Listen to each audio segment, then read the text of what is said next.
Welcome to the Leaders in Payments podcast, where we talk to C-level leaders from across the payments landscape. We'll be discussing the products and services that impact the payment space today, as well as trends and predictions for the future of payments. We will also hear stories from our guests about their journeys to the top. Hello, everyone, and welcome to the Leaders in Payments podcast. I'm your host, Greg Myers, and on today's show, we have a very special guest, Taylor Lauber, who is the CEO of Shift4. So, Taylor, thank you so much for being here, and welcome to the show. Oh, thanks for having me. So if you don't mind, tell our audience a little bit about yourself, maybe where you're born, where you grew up, where you went to school, a few things like that. Yeah, sure. So I grew up in really central Jersey, and a buddy of mine founded what would become Shift4 in his parents' basement when we were teenagers. So I got a little bit of exposure to this boom that was the payments industry back in the late 90s, early 2000s, and then was the idiot that left and went to college. So I thought my career would be on Wall Street. I went to a school called Bentley, which really focused on business and technology, ultimately landed a job at Merrill Lynch, supporting companies through kind of their public journey, whether that was issuing equity to their employees and kind of the life cycle of a public company from the standpoint of the employees and the executives. Got to know Blackstone through their IPO, and the CFO and the head of HR at Blackstone recruited me to come over and kind of work full time for them, which started an entirely new journey. It was very different. It was, how do we think about growth as a company? And how do we think about adding customers and adding products and all that stuff? And I got shoved into a lot of really cool projects. First of which was building a new fundraising arm for Blackstone so they could attract new investors into their own funds. Spent 8 years there and really loved it. Highly entrepreneurial. Like, despite kind of the glossy brand name and the reputation, you had license to build whatever you thought would grow and create a lot of value for the company. But more or less every year, Jared asked me to come back and work for the business. And, I was, quite frankly, the biggest critic, I think, of the industry and the business. And was it luck or was it skill? And, how does all this stuff even work? And finally relented about 8 years ago when I think the phrase was, I'm not going to ask you, I'm telling you, I want your help, and come join me. And I've been with Shift4 ever since. And I can tell you that 8 years has eclipsed kind of the entirety of all the years prior in terms of just learning. I mean, went from probably a 300 person business to now a 6,000, operating in one country to over 75 today. And so it's been a heck of a journey, but also a heck of a lot more complicated than I ever imagined it could be in terms of just how commerce works all over the world. Okay. I think that's a great segue into the next question. For those in the audience that may not know who Shift4 is and what you do you mind giving us kind of the high-level overview of the company? Yeah, of course. So we are a software and payments provider for a lot of different industries, and up until recently, primarily focused on what we would call card present. So you'd find us in about a third of the table service restaurants in the United States. You'd find us in roughly 40% of the hotels in the United States, an overwhelming number of stadiums, theme parks, and entertainment venues, et cetera. And what's really exciting is these kind of solutions we've been able to bring to these industries have yet to exist all over the world. And so if you think about kind of going to a pub in London, it kind of looks like a payment experience from 15 or 20 years ago in the United States, which is that they pull out this bank terminal and they look up what you owe and they punch it in. And so today, we're actually much more defined by introducing what's made us successful for the last 25 years from a technology standpoint into all of these new markets all over the world. And maybe just to cover the headlines, we are, as I mentioned, about 6,000 people. We process well over $250 billion of payment volume or commerce around the world in different capacities. And beyond those verticals served, we've got a hell of an interesting customer base kind of forcing us to evolve all over the world. So we're enabling payments in places like Africa and places like Asia for a lot of emerging companies. We've been able to kind of leverage our use technology to solve difficult problems mindset to not just enter those verticals that I mentioned, but also build franchises to start to support other huge verticals of commerce where complexity is a challenge. So if you think about kind of one end of the spectrum being Square, giving that small business owner everything they need to run their business, we try to deliver a similar set of capabilities to the New York Yankees, who have a whole different set of challenges. Okay. And is your customer base all the way from small to super regional, national or international businesses? Yeah. So what would have started as a typical Shift4 customer maybe 10 years ago would have been the owner operated bar and grill in Boise, Idaho, hypothetically, all the way to today, put that bar and grill inside of like the Wynn Casino Resort in Las Vegas. And it's one of hundreds of revenue centers. And that operator needs to know it needs world-class software to run that food and beverage location, but it also needs common reconciliation across hundreds of these revenue centers. And it's not just a restaurant. It's also a spa. It's also a golf course. It's also a front desk times, as many revenue centers as I mentioned. So yeah, it's been an incredible journey because the typical customer of Shift4 would have looked pretty ubiquitous 10 years ago. And now we have single locations that do hundreds of millions of payment volume, if not billions, and quite frankly, conduct commerce very differently, right? Like the New York Yankees have to sell their ticket online and they need our solutions to help enable that, but also fulfill the journey as you kind of go to the game and watch the experience. So did you have your customer set seem to pull you into doing the international growth side, or was that a strategic decision? I'd actually like to pull it a step back and like philosophically, why do we embrace these problems? And it started 25 years ago. It started with, if all we're doing as a payments company is an approval, a decline, a refund, and putting a terminal on a countertop, we're not adding a heck of a lot of value. And let's not kid ourselves. The fact that digital payments acceptance was such a gold rush should not lull ourselves into complacency, thinking we're smart or good. We're probably lucky. And there's not a lot of technology here in this countertop terminal. And if we want to command value and we want to win the hearts and minds of merchants, it's not going to be through approvals, declines, and refunds. It's going to be through technology that helps them run their business better. So, it was a 20-year journey where we started combining what at the time were three cottage industries of hardware, software, and payments into a single ecosystem and delivering that to the merchant. And it was immensely successful. We learned a heck of a lot about what it means to be a technology provider beyond that payment experience. You need to think about software coding. You need to think about implementation. You need to think about lifecycle support that's far more intense. Did the money arrive or not? And it was those learnings that taught us that the bigger the problem, the thinner the air from a competitive standpoint. And why can't we do what we've done in restaurants for hotels who have not three vendors they're working with, but maybe six or more, or stadiums who have, potentially even more than that. And to your point, when we started to solve those problems, customers started to say, I want this solution for my locations outside the United States. And it makes perfect sense, although they were telling us that 7-8 years ago when we didn't have an ounce of capabilities. And it started what's now been a journey of that length to start to build the capabilities that let us kind of deliver that simplification in as many markets as possible. Okay. So if let's say in the US with the integrated payments with software technology payments together, let's just say maybe we're in the fourth or fifth inning. I don't know, kind of making that up, but let's just say we're there. We've been doing it for 10 years in the US. Where would you kind of say they are in other parts of the world? Are they just like at the top of the first, or kind of where is the maturity of that?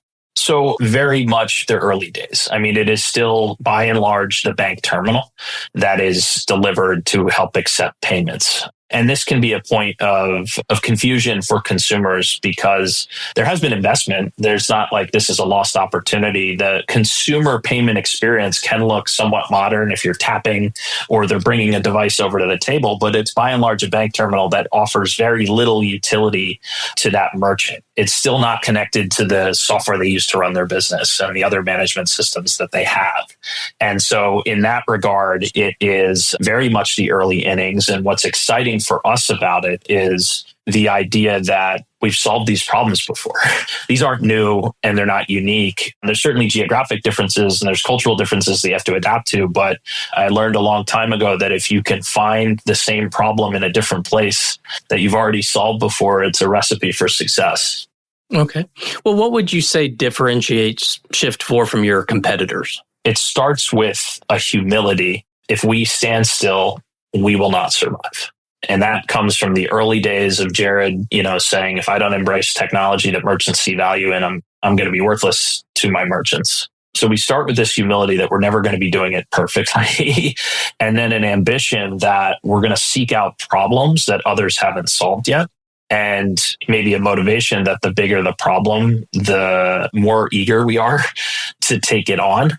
There's another philosophy that's somewhat unique to fintech companies, at least from our perspective, which is we didn't take outside capital in the business for the first 15 years it existed.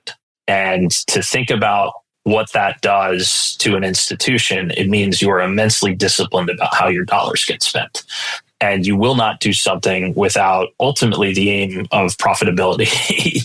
And I think that for us, as we look across the competitive landscape throughout various market cycles, is a huge differentiator. I mean, we have many competitors that had a license to light money on fire and no plan to ever kind of become profitable. So as a public company, that the ultimate goal of a public company is to deliver a return on capital to your shareholders. We've got we were forged in a way that I think has that entrepreneurial live within your means, but also make your dollar go really, really far when you plan to invest it. We have that mindset. And the last thing I'd say, and I'm glad the world has gotten glimpses of this, is we have a founder that went to space and then immediately decided to go back again and make the mission a lot more challenging and accomplish a lot more. That ambition can't be understated. And obviously that ambition has been on display professionally long before, the public could kind of see the goals he sets for himself and the company. So I think that is another really, really unique testament to kind of the problems we try to solve. Right. Okay. Well, one kind of final question about the company. A lot of payments companies decided to sell to SaaS companies who are the software. And you guys, I think, decided strategically to take another route. Could you maybe talk about that decision-making process? What were you guys thinking when you decided to own all of it as opposed to just stick to the payment side? Yeah, it's a great question. It comes to the heart of kind of who's winning and who's losing in the current operating environment. It starts with Jared and the team recognizing 20 years ago that technology was what was going to win, not payments. Payments was much more of a utility that a merchant was required to purchase than something that they were excited to purchase or something that actually helped run their business better. And so that framework of we have to deliver technology is something that Jared caught on to a decade before any of the traditional payments companies did. The wave of how does payments and software fit together that we saw over the last 10 years had been worked on for 10 years and already at Shift4. And so what did we learn? We learned that there are areas you build, there are areas you buy, and there are areas you partner. And if you want to be in multiple verticals, you can't have a monolithic strategy because you cannot possibly own all of the software that a large casino resort in Las Vegas needs to run their business. And quite frankly, if you own certain pieces of that software, you might alienate the rest and they'll never want to work with you. And so those are areas where partnership makes obvious sense and it creates, a differentiated approach. Similarly, there are solutions that don't exist and yet merchants need them. So pay at the table and mobile delivery and payment solutions became an urgent need through the pandemic, and there wasn't a good solution. So we went out and built something. And then lastly, there are assets that shouldn't be standalone companies. They are features as part of a broader offering. And the idea that a merchant needs to stitch 5 or 6 of them together to get commerce to work is not that's a bug. It's not a feature. And so it is unique because we do all 3 of those things. And I would think if you look across the landscape, most of our competitors and just simply most companies in the industry pick one of those 3 and they stick to that, which constrains their growth and their flexibility, in our opinion. Okay. Well, let's switch gears a little bit and talk about you. You sort of walked us through your professional journey earlier. So, and you said that, basically Jared said you're coming to work here, but you had to convince yourself that Shift4 was a place you wanted to build a career. So maybe walk us through that decision making. Why did you say yes? And, obviously the rest is history, but tell us maybe how you were thinking about it. Yeah, sure. I'll start with where the skepticism came in. The skepticism in the early years was that the business was tremendously successful from its infancy.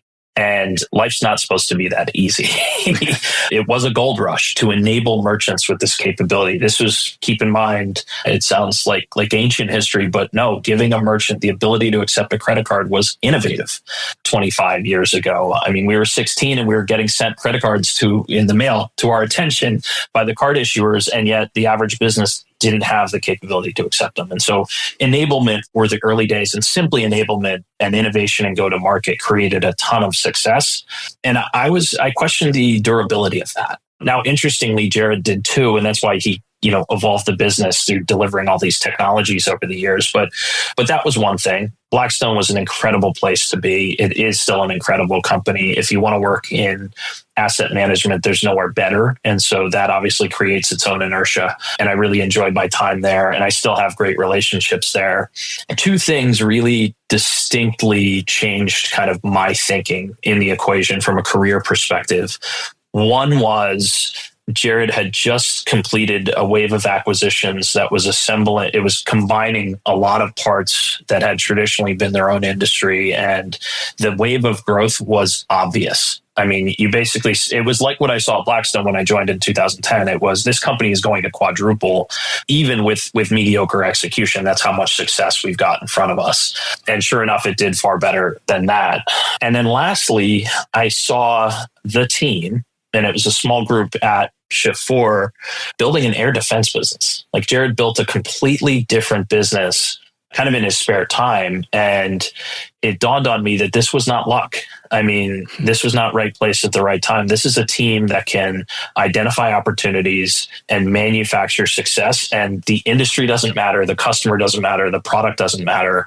It's just that mindset and skill set. And so when I saw that, Jared's a persuasive guy. He actually took me on a trip to go purchase a bunch of fighter jets from the Spanish government. And I said, wow, this is something truly special. And it actually doesn't matter what the product is. The team that is executing against it will pivot as often as the world necessitates it. So in that regard, it's been exceptional. And I would not have expected that we'd be a company of the scale we are and a public company and all those things. But it's certainly the byproduct of an excellent team and a mindset that you pivot as often as the world requires you to. Okay. So what is something you're passionate about? So maybe one work-related passion and one personal passion. So it's hard to say this as a passion. It's just kind of a philosophy I've learned professionally. And as a young person trying to innovate and trying to create success, I got really frustrated when I was at Blackstone because we try to build these investment products, and the senior management team, we're all running the company today, would constantly kind of send us back to the drawing board and say, this is too complicated.